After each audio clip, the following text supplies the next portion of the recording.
sure you wanna let. Think it over, babe. 'Cause girl, I believe. I think you just might wanna change your mind. Know that you got my love. You don't even come around. Now that you got my love, you got me standing on shaky ground. Yeah. Now that you got my love, you don't even come around. You don't come around. Now that you got all my loving, you got me standing on shaky ground.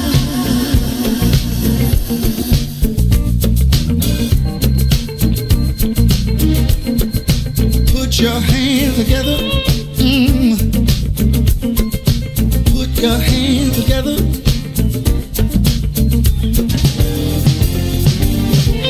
Before you leave out the door, before you leave out the door, baby, won't you change your mind? Really wish you would change your mind. Now that you got my love, you don't even come around. Now that you got my love, you got me standing on shaky ground. Now that you got my love,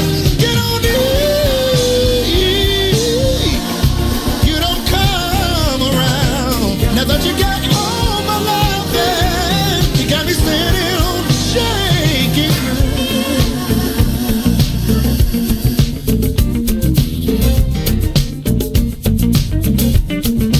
Put your hands together.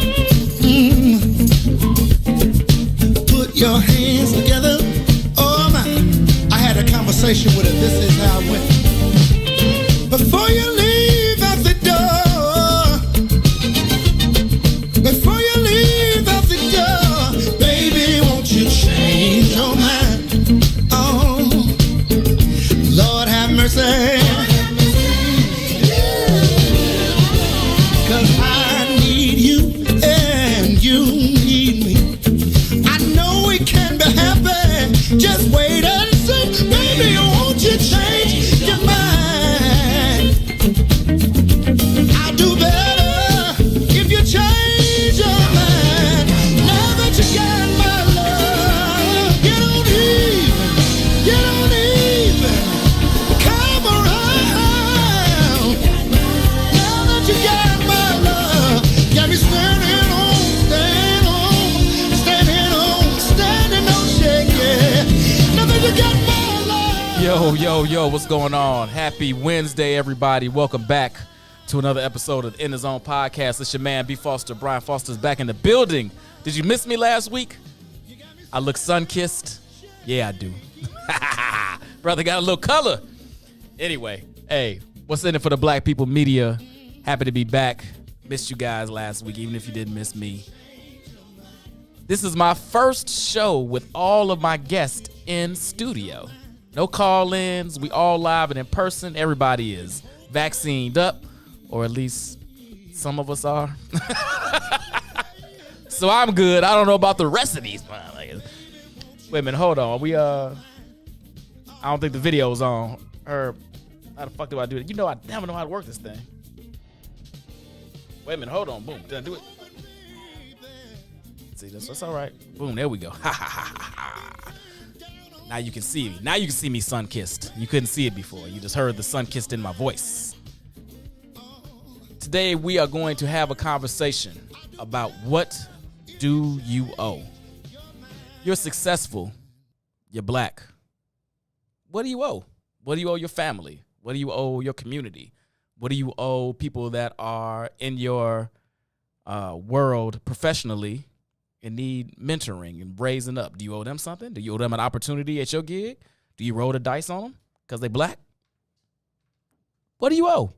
Or do you not owe shit? Do you got to live in a black community and make sure black dollars stay in a black community, get them black taxes? even though it ain't really black taxes because you ain't really in own shit. But that's not the point. What do you owe? Let me introduce my guest real quick. My man, 50 grand. I'm not even, y'all seen these people so much, I ain't even got to tell them too much. My man, Jamil Simmons, what's going on, brother? Get up in that mic. Get up in that mic. Don't be scared of the mic. Hey, there you go. Glad to be here. I can hear myself now. Hey, see? There you go. See? It's different when you're in studio. It's like a little professional and shit. I know at home on Zoom, I just be talking to myself. That's right. See, now I got to talk to the world. Talk to the world, brother. Talk to the world. And then this motherfucker, she been on too many shows. I'm about sick of her. First of all, Craig's been on way more shows than me. Craig has not been on anywhere near as many shows as you. He shakes his head like Craig is just more memorable than you, so it seems like he's been on more shows. I doubt that. Me and my shoulders are back. Oh, no. Yes. No. Like Herb was like, that's cool. That's fine. My girl Chantel, what's going on, girl? Now I'm here just, chilling, looking at the bronzeness of Brian B. Foss. So let's. Don't feed into this. Boy ain't had a tan in like 2 years. I don't even know how to act right now. Look, I've been pale, like pale. He enjoying not being light skinned for a week. You go back to being light skinned next week. I'm just saying, I'm gonna take it. I'm Honey Brown, and I'm gonna enjoy it while it lasts. All right, y'all. Listen, listen. You all have seen. Shit, I don't know how many shows I've done at this point. Between this and the Blackboard and my Saturday movie reviews, I always have a plan and a run of show, and I usually have my guests together, and I'm not going to lie. Your boy is still technically in his head on vacation. I did not prep these folks at all, so this one's going. I ain't got no notes. I ain't got nothing. We doing this one off the cuff. Off the cuff. Might be the best show ever. It's just luck. So let me start. Let me start with this question.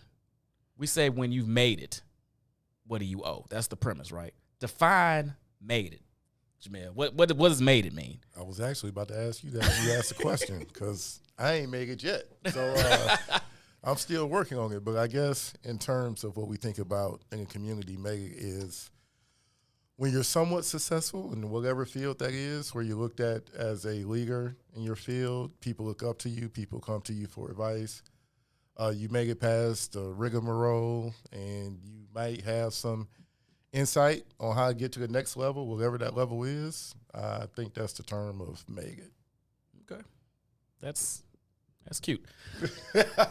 Very general. Very general. Sean, what's making it? What's making it? You can buy that Benz. Shit. My cousin can lease a Benz. He broke his foot. Right. Well, he made it there. No, that's not a cut and dry. It's not. It's not. It's not. For me, I think when you have done the work to get wherever that is, and you still, I think all of us from far away all look successful, right? But because we're in it, we feel like we ain't made it. We're nowhere, right?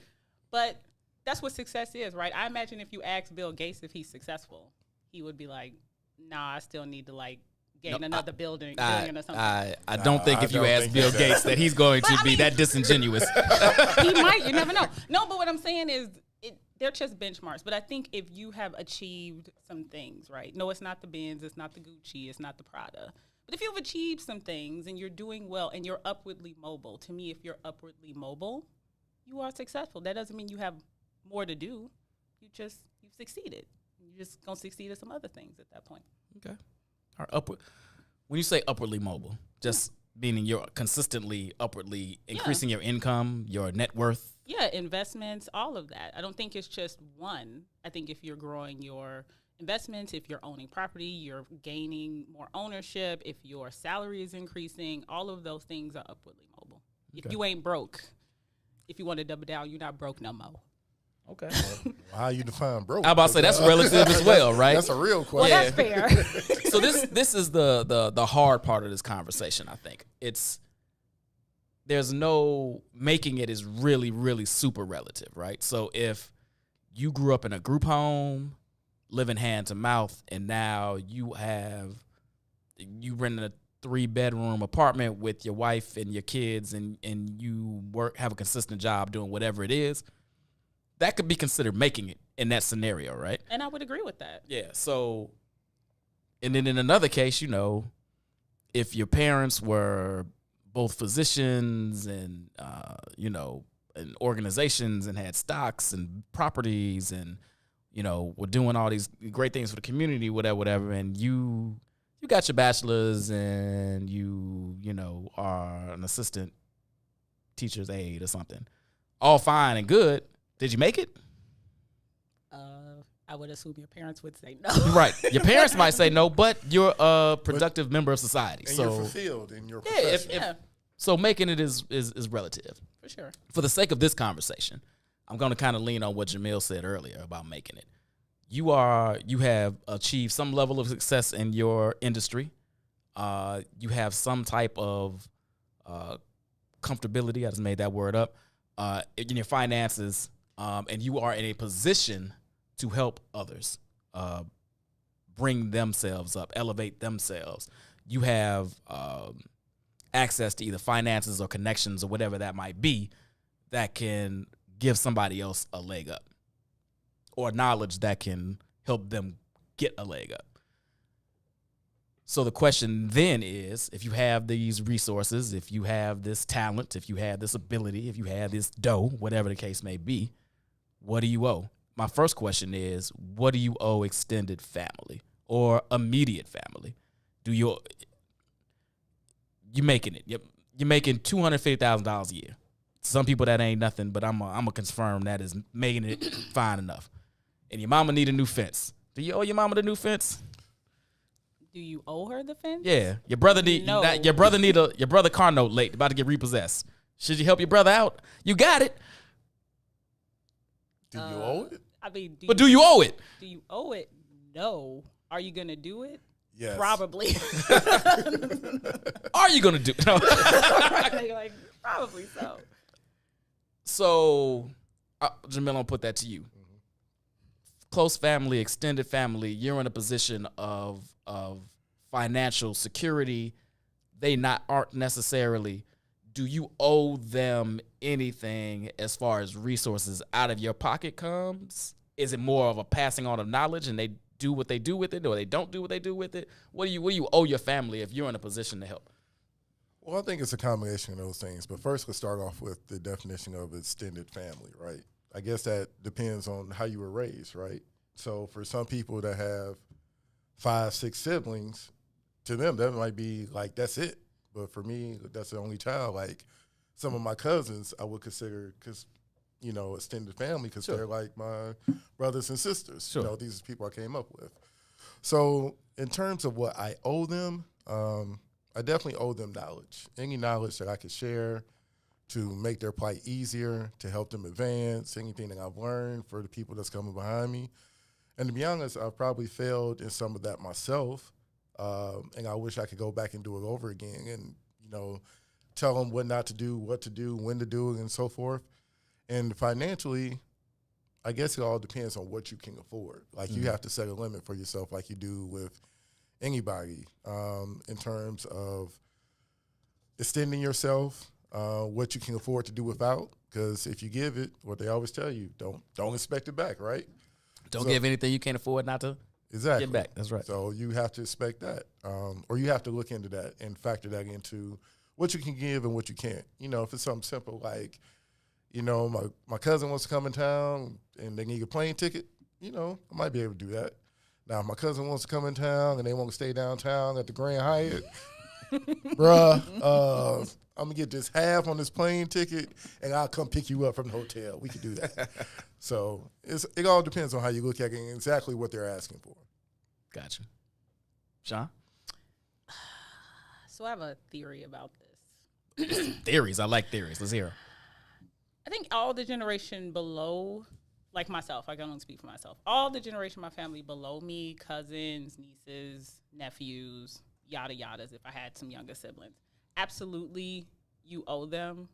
Because I'm a believer, I didn't make all these mistakes for it just to live in me. I need to pass that down so they don't make the same mistake, or at least they have the knowledge to not make the same mistake. Now, if they choose to do it, that's on them. So, yes, I absolutely feel like it's my responsibility to support them into doing better or more than I did. everybody lateral than me and upwards, actually. Well, everybody lateral than me, I have the choice to pick and choose when I want to do what I want to do. And I think it's fair to, if I don't want to do it for whatever my reasons are, whether I don't feel like it or I just don't like you, then I reserve the right to do that. Right. Everybody above me that raised me, and I do this with my own daughter, I feel like I don't owe them, but I do things out of respect because they raised me.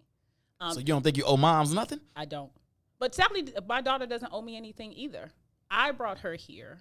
Mm-hmm. It was my choice to give her the life that she had. It was my choice to raise her the way I want to. It's my job to get her where I want her to go. Now, if she does things for me in return because she feels like she wants to, then that's how she should do it. But she shouldn't do it out of some guilt or obligation because I fed her every day. I wasn't doing her any favors by feeding her. That was my job. So that's a nice way to think about it. Hey, mama, you ain't getting no loan. You were supposed to feed me. I didn't choose to be here. But you do those things out of love and because that's my mom.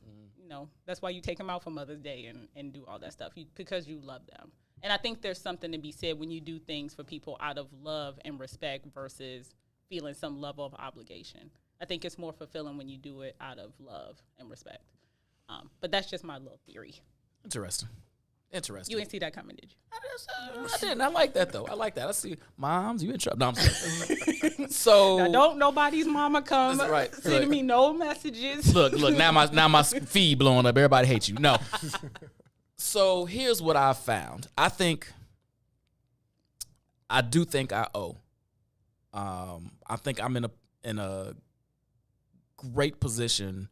A lot of it's by the grace of God. A lot of it is by the position my elders have put me in, and shit. A lot of it's by the grit of my own teeth to help some folks. So I do feel I owe. My issue comes in is that the type of help I want to give, most folks don't want to receive, and by that I mean, you need $200.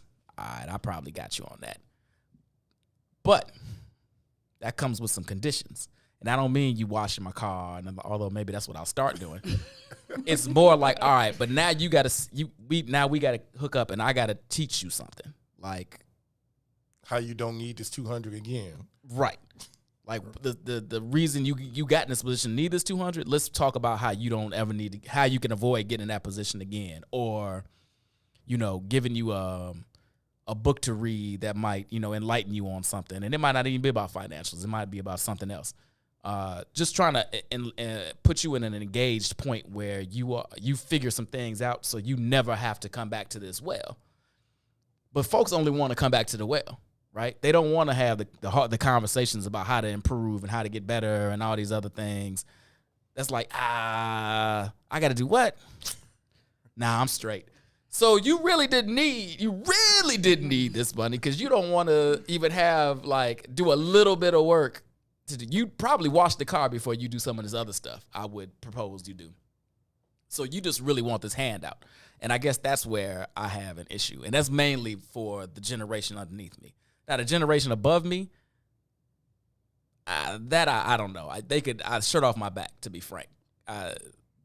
Moms, uncles, dad, they ask, it's done. It's done. Fortunately, they all got more money than me, so I don't really have to worry about it. But so you going to them for $200? Shit, yeah. Mama. Oh, my mama money now.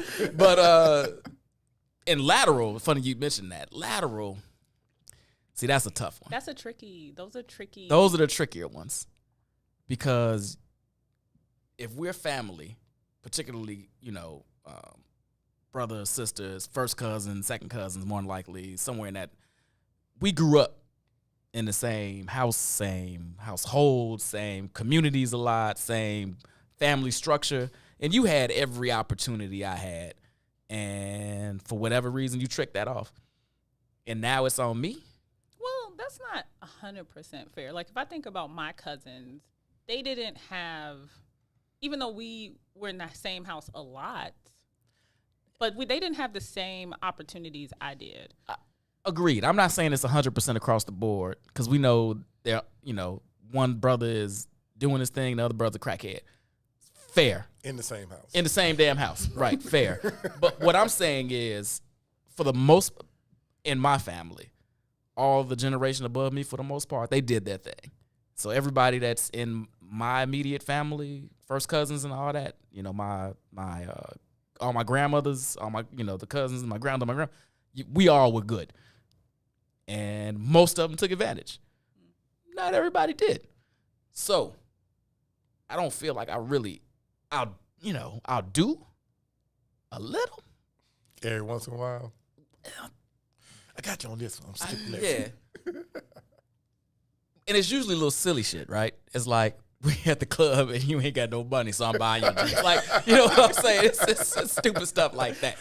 But occasionally it has been, hey, I ain't got, my rent short, whatever the case may be. But I'm also one of them, cool, write it down. This is a loan, right?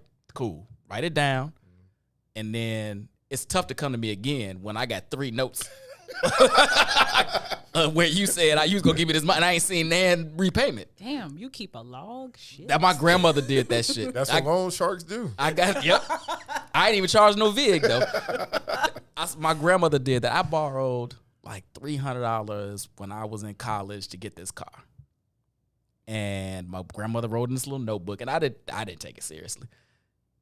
The day I got my first job out of school, she was like, don't forget that $300. Damn. I was like, you're right. You gave it back. I sure did. With interest. I gave her $350. I gave her $350 just out of respect. But she wasn't playing. I was like, Grandma ain't gonna never ask you for that money. Shit. So I don't know. I think I'm with you, Jay. I think you do owe the knowledge. If you've figured out the stock market, if you figured out real estate, if you figured out whatever it is you figured out, to be in a better position to pass that on. And I think that as black people, we've got that problem, right? We hoard this knowledge, right? Like, right, exactly. I figured it out. I don't tell nobody else. I don't want you to know my secrets. We got to pass this stuff on. So we do all that. But like straight money, I think you reserve the right to pick and choose the moment you want to do that. Agreed. Well, I mean, all investments don't have to be money either. Absolutely. So if you're investing time and with someone to show them how to make their own money, just as valuable as money. No, I completely agree. If they are open to the lessons. If they apply the lesson. Agreed. Yeah. You don't even want to get your mama no money. First of all, I ain't gonna tell you what I just did for her during the pandemic, but that's okay. No, but how you gonna stunt and then not say what right. you did? I ain't gonna tell you what I did. I mean, it wasn't that during big a pandemic. It's not like I bought her like a mansion, but all 2020. That's right. No, but she wasn't eating Spam. I tell you that. What kind of shit is this? At least for the younger generation, the lateral and the old people I've already designated have their own set of rules. But the younger generation, I want to give them the room because I do think it's important that they do make mistakes too. Right? There's so much value in fucking up. And most of the lessons I learned were fucking up, running up credit cards, overspending, having a fabulous wardrobe and no car. Like, yeah, all those mistakes, student loans, all those mistakes, it's my job to pass them down. But it's also my job to give them the knowledge and allow them the space to fuck up as well. So I want them to have it and then pick and choose. You can't, what am I trying to say? You can't pigeonhole people to the expectations you have for yourself because they're not you. That's a lesson in itself. Right? And if they're 20, like I have a 25-year-old cousin, I try to mentor her as much as possible. And I also try to support her when she comes to me and tells me she did something the complete opposite of what I told her to do. Because she's 25. Right. She's going to fuck up. But that doesn't mean that I don't have the opportunity to say, okay, you didn't do what I said you were going to do. You're not at a loss. You're not pregnant. You don't have any diseases. Here's how you recover Jesus from Christ, it. bare minimum. I thought we were talking about money here. Jesus Christ. Like, Right. Wait, I mean, well, from that you You're can not come back pregnant. from You don't that. have AIDS. I think we can bounce all back. I'm saying is those things are life changing. Going to running yourself in some debt, you can fix that rather quickly. Fair enough. That doesn't have to be life changing. I just want her to have the opportunity to get the lesson, fuck up, say, "Oop, I should have listened to you," and then apply the lesson. You said this is your niece? My cousin. Your cousin. Okay, so good point. I'm glad you brought that up. Yes, you got to give them some room to breathe and make their own mistakes. I struggle with this with my children. Now, my cousins or my nieces or nephews, that's not as close. So it's like, all right, dumbass, I told you. It's hard to watch my soon-to-be 20-year-old son like, hey, boy, I don't care how hot it is on the yard. Just because they got ice-cold Cokes, do not get a credit card because you're thirsty. I've made that mistake. Don't do it. Just paid it off last year, I son. just paid that damn card off today. And it was only $500. And then it's hard to watch him bounce back to me with a 2-liter of Coke and a credit card. And it's like, what? I just told you. So, yeah, you want them to make your own mistakes. But I struggle with that with my own kids. I think that's fair. I mean, my daughter's 8, so I'm not there yet. But I imagine when she's 18 in college, and she's like, "Mom," and I'm like, "Don't do it." And then when she does it anyway, I'm gonna have to resist the "I told you so, what the fuck are you doing" conversation. I'm gonna have to resist it real You hard. can have it and help at the same time. I'll say, why are these two mutually exclusive? I don't think these two are mutually exclusive. I Just think pick one to go first, the other one following right That's back right. up. like, baby, it's fine. We'll figure it out, blah, blah. But I told you.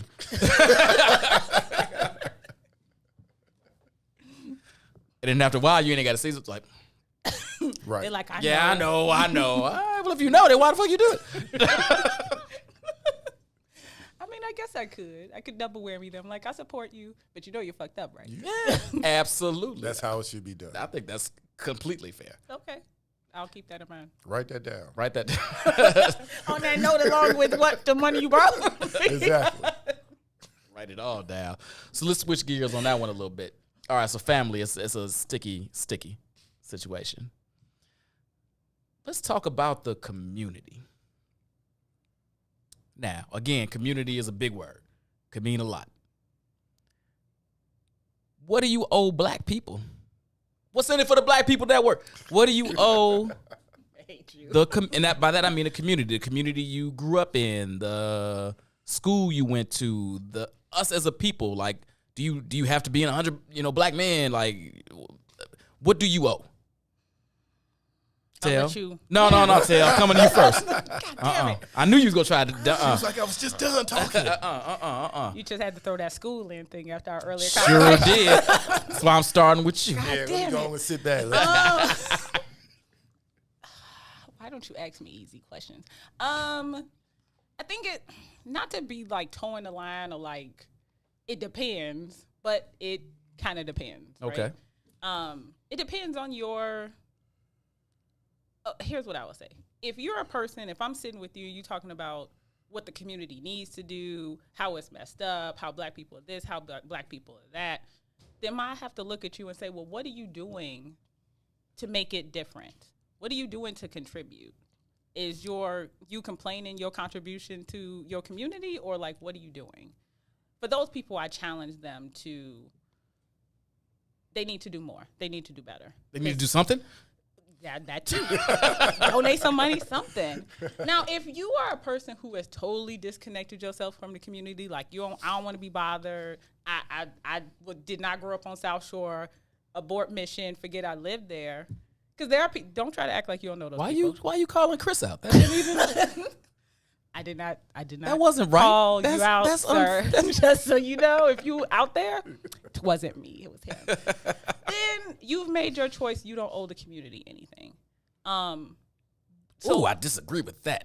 Well, if you've already disavowed yourself, then how could you possibly owe them anything? Well, the whole disavowalment is part of my problem with that whole scenario. I'm not saying I don't have a problem with it, but if you've chosen your path and you don't complain, because I get mad at the complainers, the ones who complain and marginalize and judge.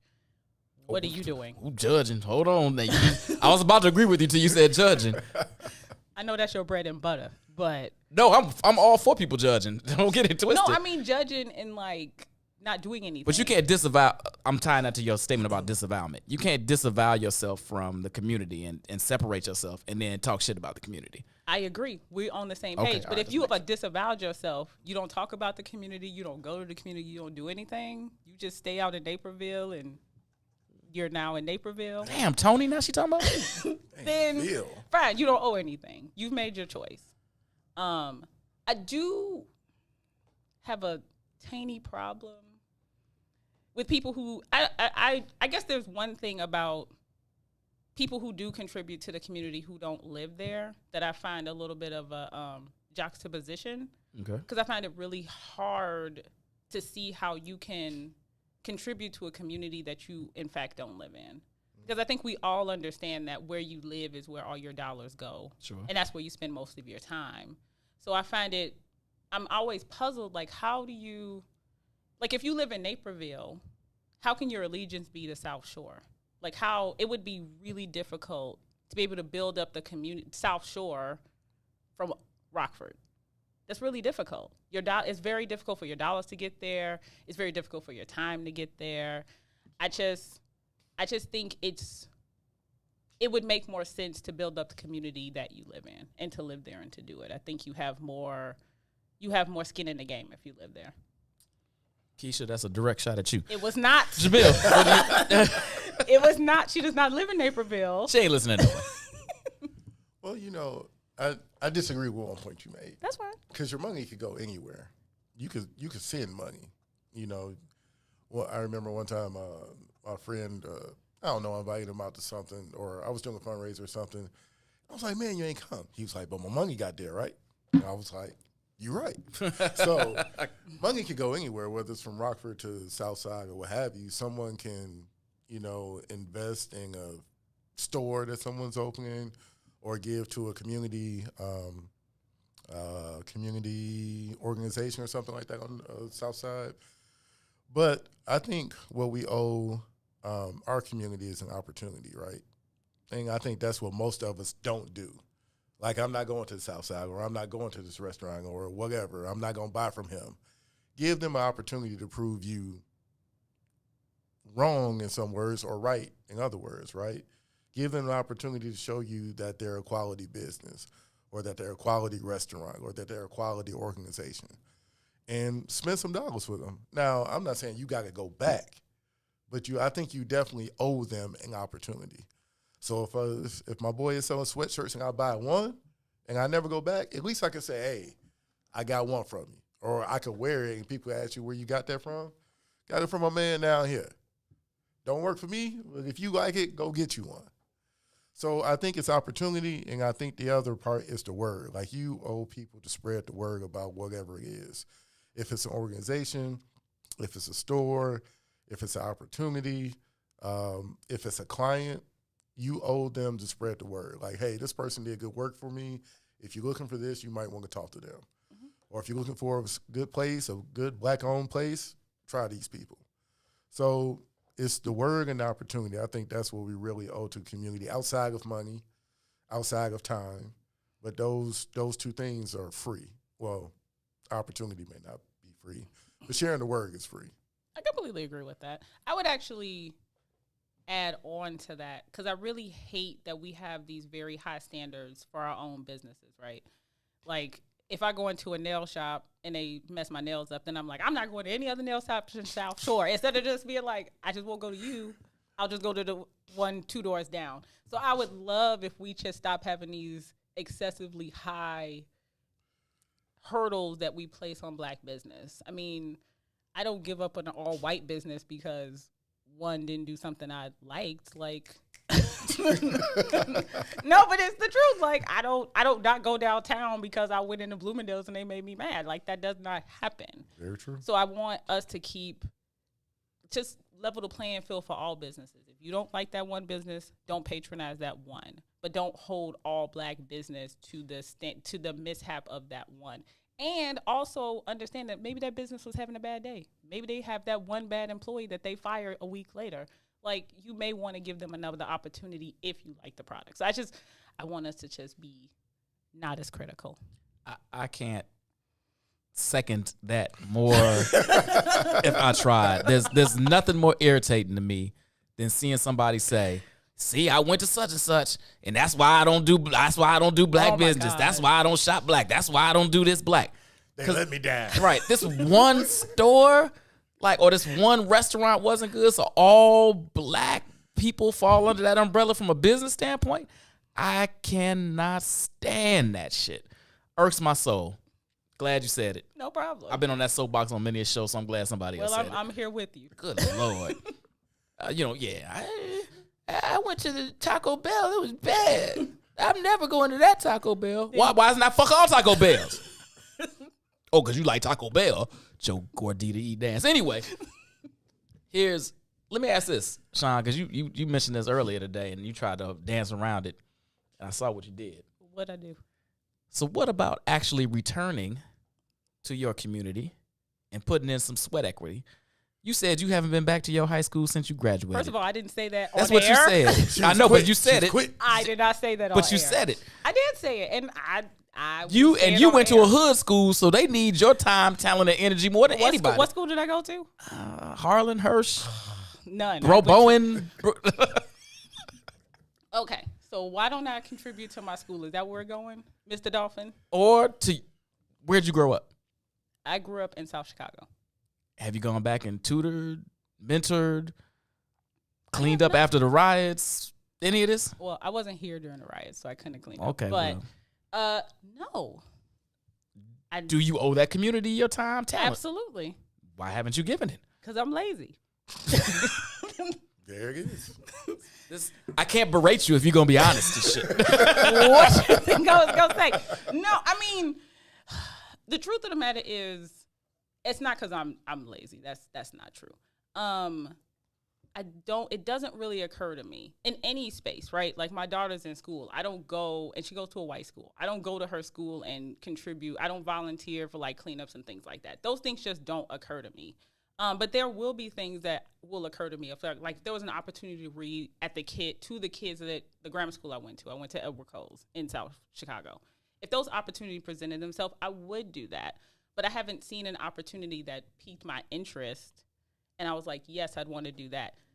Things like cleanup would be like belaboring, and I would not feel good about any of that. But look, I'm sorry. If you want the truth, that's the truth. So cleaning up the neighborhood is beneath you, is what you're saying. I didn't say it was beneath me. I said it was belaboring. That's totally different. Sounds kind of similar. No, it's not beneath me because I clean up in my house. It got to get clean. That's not quite the same, but okay. It feels the same to me. But I mean, I will be the first one to say I am not a perfect black person. I have lots of juxtapositions. I don't patronize any of the restaurants in my neighborhood because I've tried to, and I don't like most. So most of my dollars for restaurants go downtown. My daughter goes to a white school. However, a lot of the products that I use are black owned. My hair products, clothes I buy, black products. So there's just, you can't be. Where that sweater from? Banana Republic. That's not black owned. I have that Don't Waste Your WAP shirt, black owned. Mm-hmm. You named one shirt, but all right, here we go. I mean, but I can't name every piece of clothing that came from a black person. Why not? Why can't you name them? Because you haven't seen my entire wardrobe. Okay, I'm gonna ask every time I see you from now on. That's fine. But you just gotta pick and choose, and I think as black people, we have the opportunity to pick and choose where we engage with black business or being part of our community. I don't think we can be all things. We can't be reading to the kids and cleaning up and spinning out. You can't be everything. You're going to fall short somewhere. You could be something though. I'm supporting black entrepreneurs with my clothing choices, except for today. Okay. My hair product, my fro, TGIN, not sponsored. Thank you. Wow. Well, that's because you can't use Johnson & Johnson in your shit. Johnson & Johnson owns some of them used to be black care products. Where are they now? Jay. Yo. Now, you from Detroit originally. Yes. How often do you go back? And how often do you go back to your old neighborhood, if at all, and do anything on the Now I know you are. Let me put this out here for my people that's watching. My man is active. My man is doing good work in the communities here in the Chi. So maybe a lot of his energy go to our fair city. But I'm just curious about, returning to the crib and doing some stuff. Chicago, you're welcome. He's taking up for what I don't do. Thank you very much. I'm feeling sub. Tap out. But no, as far as Detroit, fortunately or unfortunately, every school I went to in Detroit is closed now. So I don't have the opportunity to go back and, speak to kids at school or whatnot. So that's the kind of sad part about it. But unfortunately, it gives me time to do stuff here. But as far as Detroit, I definitely, at some point in life, once I get to a point where I feel I made it, go back and buy a block, buy a house, help uplift Detroit to Detroit that I knew. And, I tell people all the time because, some people don't know what Detroit used to be. But Detroit used to be like almost Jamil's filming the show, people. Stop calling him. almost, if not above Chicago. Like Detroit used to be the fourth largest city in America, and people don't realize that. Detroit is still like 85% black. So I never knew a white mayor until I moved to Chicago. I moved here. I was like, who's this dude on the news, y'all? Talk about he run the city. Where does that happen? Who does that? Police chief's white. I'm like, who's that? He runs the police department. How y'all let this happen? Right. What y'all doing here? I thought black people was in Chicago. Where y'all at? But, West Side. Exactly. That's Not voting. Sorry. Not downtown. It's the right answer. But I mean, you grow up and you see things like that, and I definitely want to go back at some point and give back to my community. I mean, most of my family is still there. I'm probably only one of 3 to 5 people in my family that live outside of Michigan. So I definitely have the base there, and I plan to go back and figure out something. Whether I buy a block, because they got enough of them. Me and you can talk about that at some point. Let's talk about it. But, get with the Astor. Right. Exactly. Go buy a block, build some houses, and, leave my mark there. But, it's kind of sad when I go back, where my father's side, where he grew up, the block is empty now. It used to be a block full of people where you could walk to the corner store and talk to people on the way down, and now it's like 2 houses on the block. Corner store gone. So at some point, I'll get back to it. When, I make it to where Brian's mama at, and I could go do a couple things. Now, where you at? Super Alpha. Where am I Because at? we know we've had conversations about you. First of all, I'm. Let me tell you something. Super Alpha, I am not. You're not gonna call me out, and we just go skip over you. I'm all for it. What you got? What question you got for me? Your own question. What's your obligation to your community? Why you not contributing to Whitney Young? Well, first of all, why you not in Bronzeville contributing to your community? Hold on. Let me ask. Allow me to retort. Whitney Young don't need my ass. So first and foremost, Whitney Young has much more affluent alum than I. Right. They be like, Brian Foster, can we get somebody else? Right. Yeah. Anyone else? Anyone. Did he ever graduate, actually, officially? Check his transcript. So Whitney Young don't need me, so we good there. And I grew up on 32nd and King Drive, Lake Meadows. Let's just say the low end has done just fine without me. So again, I'm not needed in these areas. Now, when I lived in the city, I will make this qualification. When I lived in the city, I was a lot more active, volunteering at schools, mentoring, tutoring. Hell, I used to, Shane, my guy, I was working for myself, doing just promoting and in the zone and some other stuff and advertising, and I was good. Like I, was working from my couch. But one of my best friends was they weren't technically principals, but he was running a charter school literally 3-4 blocks away. And he called me one day and he was like, "Hey man, come down to the school and like volunteer. I need you." And And I was like, I'm thinking it's like a day or two. I'm like, cool, bro, I got you. So I go on down there. Next thing I know, 2 years later, I'm still in the dean's office, like whooping kids' ass. Like, I hate Mr. Foster. I don't even work here. You straight on the faculty. Yeah, it's like, they're like, oh wow, hilarious. So one day they're walking home, and I'm walking. They're walking to the train or whatever, and I'm walking to the crib, and I'm behind them, group of like juniors, and for whatever reason they think I'm following them.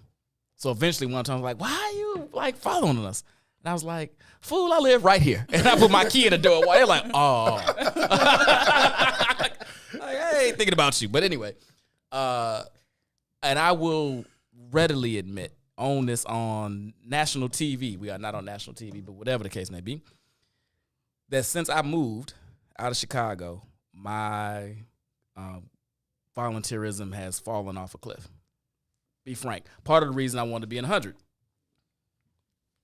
And then I didn't even really do what I was supposed to be doing there. But I will. I'm coming back. Well, in fairness, the pandemic did hit right around 6 there. months It did. after you became. It did. It did. But that wasn't the only reason I kind of fell off. So it was that all-white party, wasn't it? yeah, that damn all-white party. I told him I hate all-white parties. I was done after. No, I'm just kidding. So I do. I take personal responsibility. I do need to be better. Because even out in my way, I go to these like, these board meetings and all this stuff. And it's kind of like, look at y'all. Look at you, mother you. I hate all of y'all. But I'm one of you. I hate me. I was just about to say. I hate me. Who have I become? So, so I'm a little bit more financially fluid than I was back then when I was, doing my thing over at the schools and volunteering and mentoring. So I'm quicker to write a check, but I hate to be that dude. Now, those dudes are needed. No, money is needed. The work can't be done without funding. So I completely agree with that. But part of the reason I've gone back to working at a nonprofit is because it reconnects me in a way that I missed when I was in the for-profit world. So I do owe, and I need to do a little bit better, but not my high school or where I grew up. Them motherfuckers ain't getting none of my money because they straight. What about your grammar school? Pershing? They okay. They kind of slightly fell off. They got, hold on, let me tell you. When I went to Pershing, we had 8 classrooms and 12 classes in there. Like three of the classes in the gym. Yikes. They got a brand new building on King Drive, like on 25th Street. They straight. They still need people to read to them. They do. No, they don't. No, they do not. No, half their mamas don't work because they live in the South Loop. I'm telling you right now, Pershing is straight. Oh my! You can go to my old grammar school then. You want subs for everything you do, supposed to do. Huh? That's right. Subs. You know what? Look, I can be responsible. I can do better. 1,000%. All right, you gonna get me? I'm gonna hook you up. I'm gonna hook you up. Reading to the children and trashing, picking up trash. Fine. Your whole demeanor is just wrong. I don't even want to be around you at this moment in time. All right, let's shift gears again. So we are all professionals, degree, doing our thing, working in our various Chantel got like 3 jobs. I'm fine. Hey. No. I still want my cut for that, by the way. I'm sure none of your people. You wrote it down? Girl, I should have wrote it down. So Sean was like, "Ooh, could I say this on air? Is it all right?" Fine. I don't think they watching. None of the people that I work with are Facebook. I mean, unless they just happen to. Go ahead. Fine. Anyway, so she was she got 2 job offers at the same time. She was like, "I could probably do both these." I was like, "Then why don't you?" She was like, "Wait a minute. I never considered that." I was like, "Yeah, if you think you can swing both, swing it until you can't, then quit one." Then quit. Yeah. That's exactly what I'm doing. So for that advice, I'd like a fee. I'm just saying. So I'll tell you what, if people in the comments say I owe you 1%, you can, at the end of the year, I'll give you 1%. People in the comments, whoever's watching, I suggested, this is really a consulting fee I'm looking for. I told her she should take both jobs. She is working both well-paid jobs right now, doubling her income, and I say I should get a percentage of that income for the time she's been working. It's a tribute. I said 1%. I got you. 1%. If you think I should get it, put it in the chat. Put in comments. Put it in the chat. Anyway, we're all doing fairly well, making it. We done made it, but we doing all right. We ain't made it, but we doing all right. Fuck that. I made it. All right, boom. With my 2 jobs, I work hard. I made it. That's the other part. You don't work hard. But anyway, That's You don't work hard for both jobs? yes. Oh, wait. You don't work hard for No. both? Oh no, I work hard. Oh, okay. dude, I was on the phone with her one day. She was like, "I can't believe it. It's 2:00. I'm still working." And this motherfucker got 2 jobs. I start at 6:30 a.m. That's not what you told me when we had the conversation. But anyway, Don't do that. I start very early. Do I work hard every day? No. But I don't think anybody works hard every day unless you a trash man. But I mean, if you got 2 jobs, you would think at least every other day it one of the is. jobs would be hard. It's So like what you mean every day? It's should like every other week. I'm like, oh my. This Like is what I'm saying. this week, I was like, I'm gonna quit one. I can't take it no more. Right. And But then next week comes. Next week she watching Maury at 2:00. So what do we owe the generation or the generation after us in our chosen professions? Do we owe them the value and the wisdom that we've accrued over these years?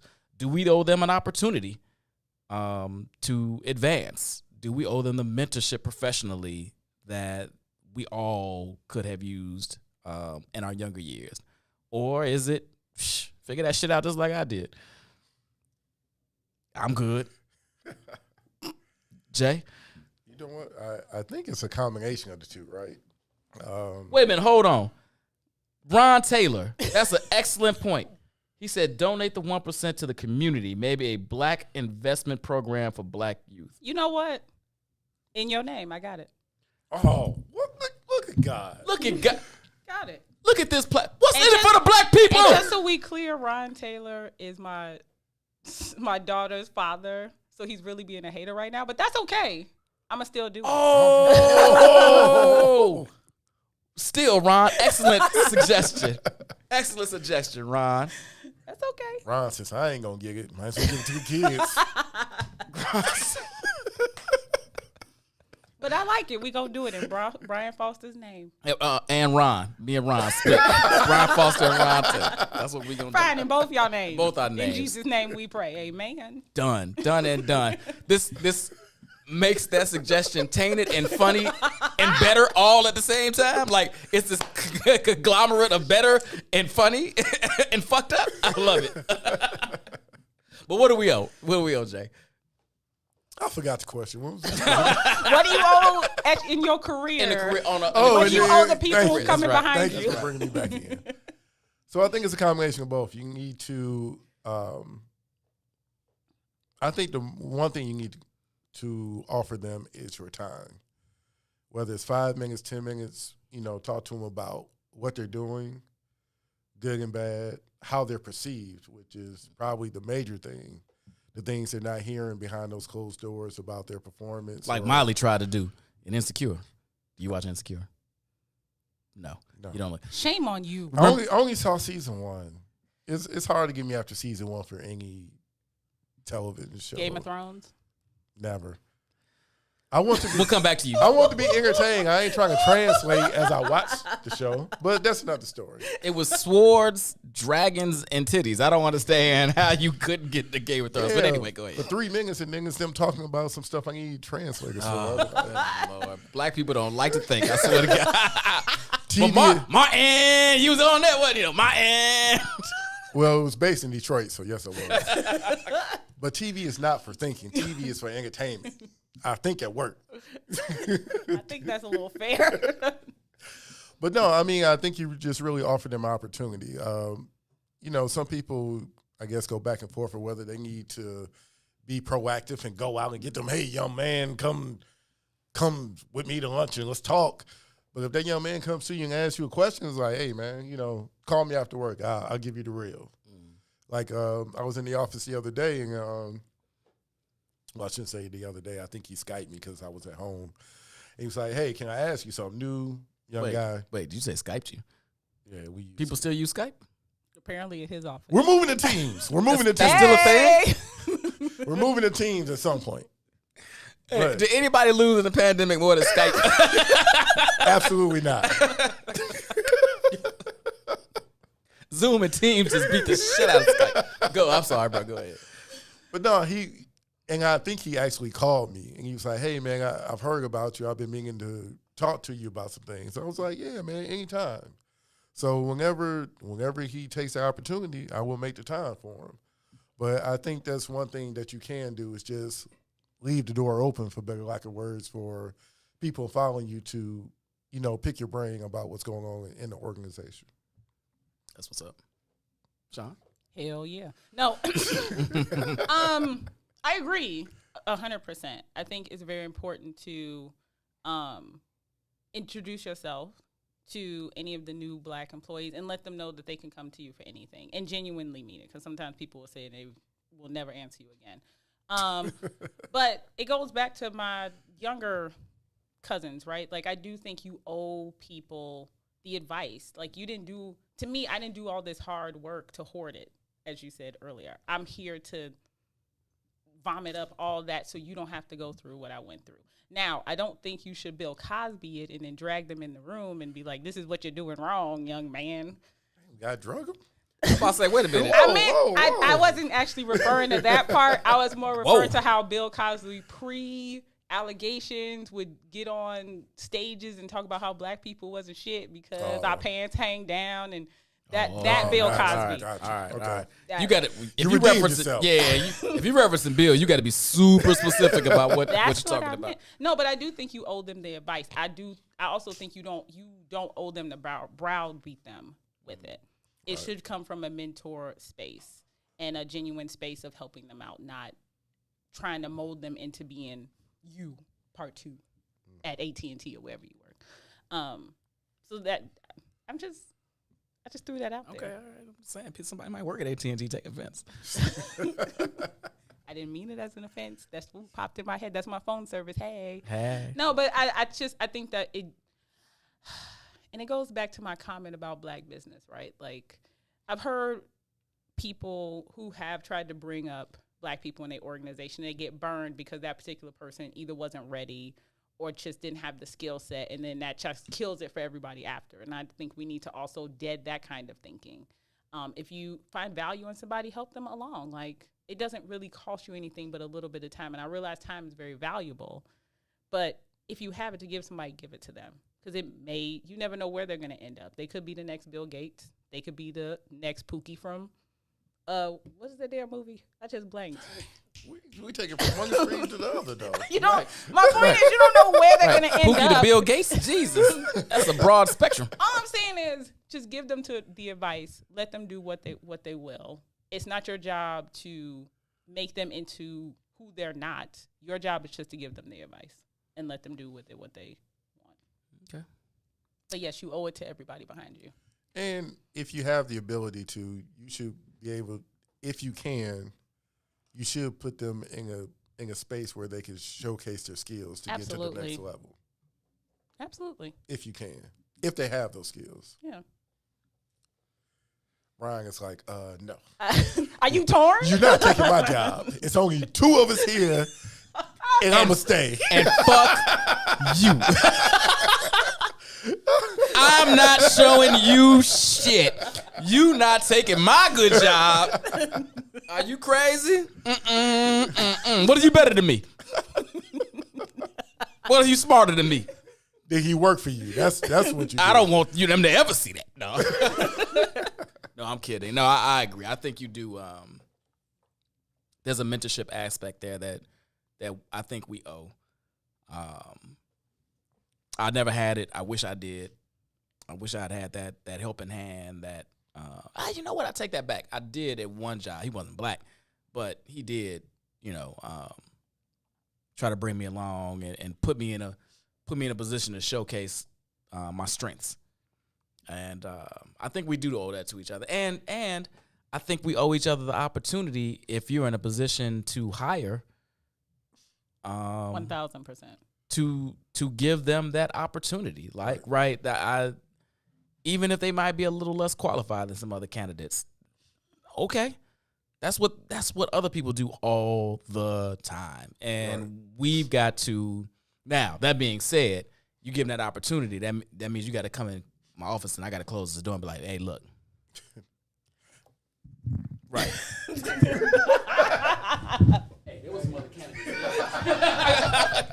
but I gave you an opportunity. Don't fuck this up. Right? Like, there's a real, right? But then you have to, then you really owe. Because you can't then just leave them hanging. I agree. You put them in a position with almost to fail kind of sort of. So you got to make sure that they don't. Not only for your sake, but for their sake. But you know, I mean, and I'm not saying hire somebody that is completely incapable of doing the job or whatever. But I'm saying that they a little less qualified, a little less experienced, maybe didn't go as quite as good of a school, but you see the potential, you see the talent. We owe each other that opportunity to nurture it. Because we don't have enough people in positions to hire, first of all, to be overlooking our, us, to watch your back. I think we owe each other that. I couldn't agree more. Very true. Damn, if ain't nobody gonna disagree, what we gonna talk about for the next 15 minutes? Well, find us something we can disagree on. I told you we free balling this one. I don't have a script. I don't know how to act. No, I'm kidding. Yeah, so we're saying mentorship, and all right, so let's say that you're in a position to hire, and there's two candidates. One is a white, female, impeccable resume, writing samples or work samples or whatever it might be are stellar, flawless. She comes in, she dazzles. And then you got Keisha. Good school. Good. To say. That's just because Keisha was here, so my name is on top of my head. Good writing samples. A couple of spelling errors here or there. You could have, but the content is great. Maybe not as picture perfect as Karen. Comes in, good interview, not great, but good, solid. You going with Keisha instead of Karen? If you could take that spelling error part out, then yes.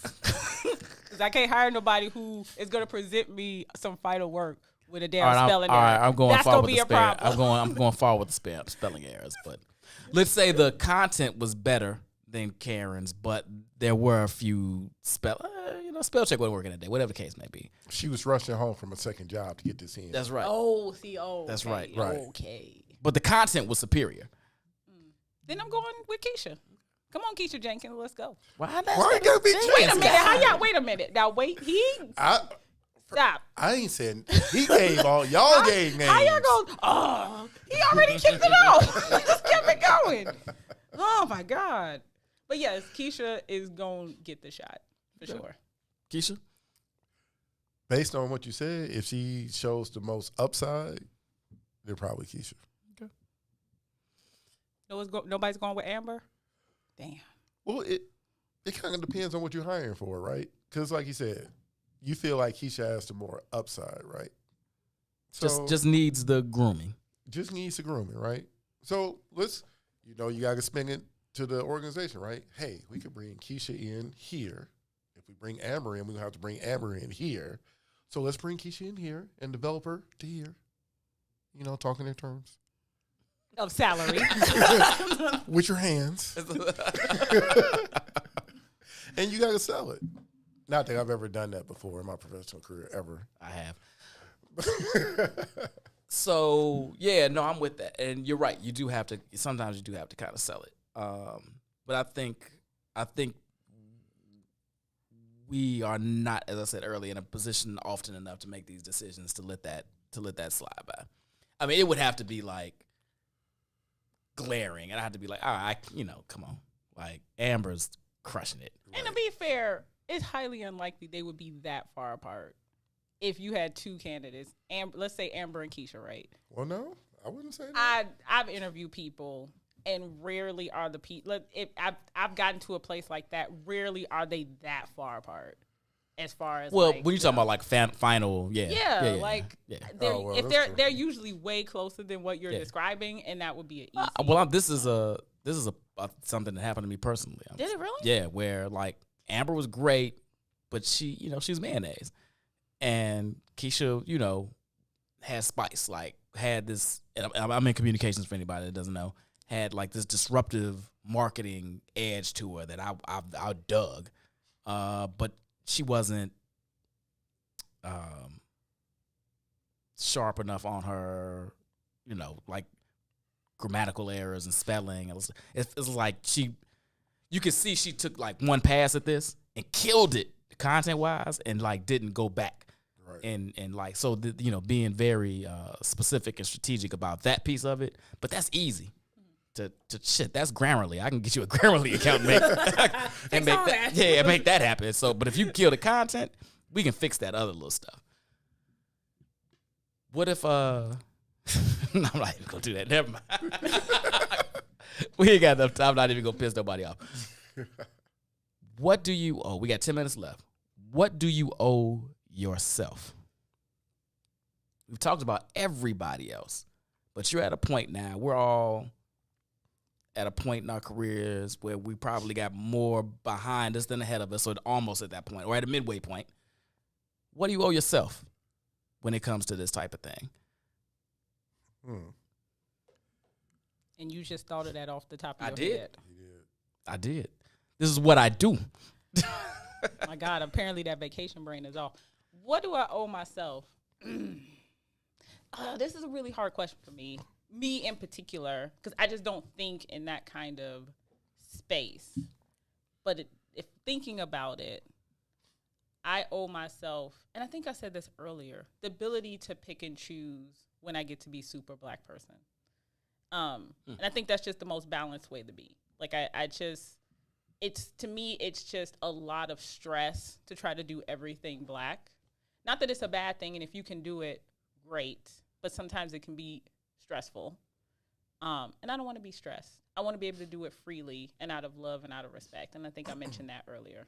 So I owe myself the ability to choose when I turn off the super Black person card. Or at least I'd like to give myself that. Okay. Jay. Interesting question. So I think me personally, I owe myself the ability to do what I want to do. As you grow up, I mean, especially when you're the only child, you're trying to make your parents proud, you're trying to support them. Sometimes it's okay to do what you want to do. And, even late in adulthood, you're still figuring out, like, no, Ma, I'm not about to do that. Or no, Dad, I'm not about to do that. Even though you think, whether it's taking a new opportunity, like, no, they fire people in that profession. Yeah, and I'm going to take the job anyway, and I might get fired, right? And I mean, honestly, I've had that conversation. Bro, to this day, I don't know if my mother knows what I do. I swear to God, I don't think my mother knows what I do. You just know you got a job. Right. I don't even know sometimes I got a job. My mom wanted mom, you good, baby? You need some money? Yes, I'm fine. But give me $5. Yeah. Buy me lunch. I'm hungry. What are you talking about? But no, along with that, I mean, I think you have you owe yourself to chase your dreams, whatever that is. It's never too late. People do things in their 30s, 40s, 50s, 60s. It's never too late. If you get to a point where you got everything else taken care of, you owe yourself to take that flyer to do whatever you wrote down 10 years ago and you still ain't gotten back to. So whatever that is, flip those pages and get to it. I like it.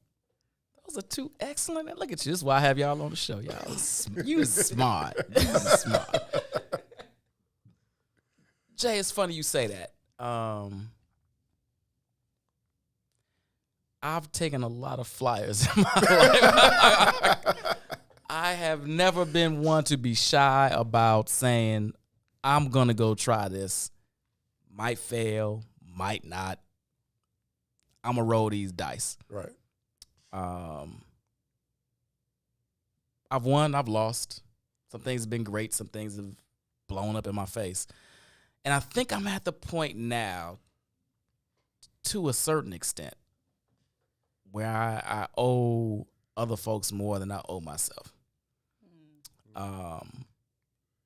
And I say this, me and the wife have been having retirement conversations, and I'm looking at my 401ks and all that stuff today, specifically, like right before I came here, and I was like, shit, I'm behind. I'm not gonna retire until I'm 87 at this rate. Jesus Christ. So, and I got people dependent on me. So at this point, I think I've rolled the dice enough, and can't keep rolling them. So more, I owe other folks more than I owe myself at this point. I think I've done my, I took 13 years to graduate my college. I've entrepreneured. I've done all this stuff. So like this show, and whether these not ever become money makers, this is my pleasure. Your outlet. This is my outlet. It's funny because I was talking to my guy's wife, and she's known me forever, since college. And she was like, what's your end game with this? I was like, my end game. She's like, you always got an end game. You always got a plan. You always trying to figure out how you gonna make some money? How you gonna retire doing this, Foss? I said, you know what, to be frank, this isn't what this is about. Like, my wife takes guitar lessons, and she's never gonna be in a damn band. That's not what her goal is. That's her release. That's her creative outlet. This is my creative outlet. So I say that to say that I owe other folks more than I owe myself at this point, and I've got to kind of put my nose to the grindstone and ensure that every move I make from this point forward is setting up my kids and their kids for their future. That was right on time. That was super random. Look, he got a future doing that shit. Yeah, so, I owe, at this point, I owe my time, energy, and talents to everyone around me to make sure they're good. That's where I'm at right now in my life. That was beautiful. Oh, that was good. That was. Because 10 years ago, I'd have been like, I owe myself every opportunity to get booty and drink as much as I like. No, I'm kidding. Oh, my God. I'm exaggerating. Maybe 15 years ago. I mean, but Jamil has been with me through a lot of this shit. I have witnessed most of these things. Yeah, most of these things, and some of them won and some of them didn't. But I don't want to ever cut myself off from opportunities to do what I want to do. I just want to be sure I'm making probably smarter choices about some of these things. Can I just add something to that? Please. And I don't mean this as a slap I don't mean this as a dig at all, but that is such a privilege that you've been able to operate like that up until now. And it's a choice that you're not operating like that anymore now. Because I can just think back, all these years, all the indoctrination about how I need to work and I need to do this. And I fed into that for a really long time till I got to a place I'm going to take the jobs that I want. I'm going to do the things that I want. So I just want to point out how amazing that you've been able to operate like that all this time. And it took us, I can speak for me. It took me a while to get here. Oh, you can speak for me too. Oh, it took us to get to where you've been this whole time. That's just. No, because it's funny. I'm from Detroit. Grandfather worked at Chrysler 40-something years. The other grandfather worked for the city 30-something years. Father worked for the city 23 years. I mean, I'm like, y'all working jobs for 20 years. Isn't that crazy?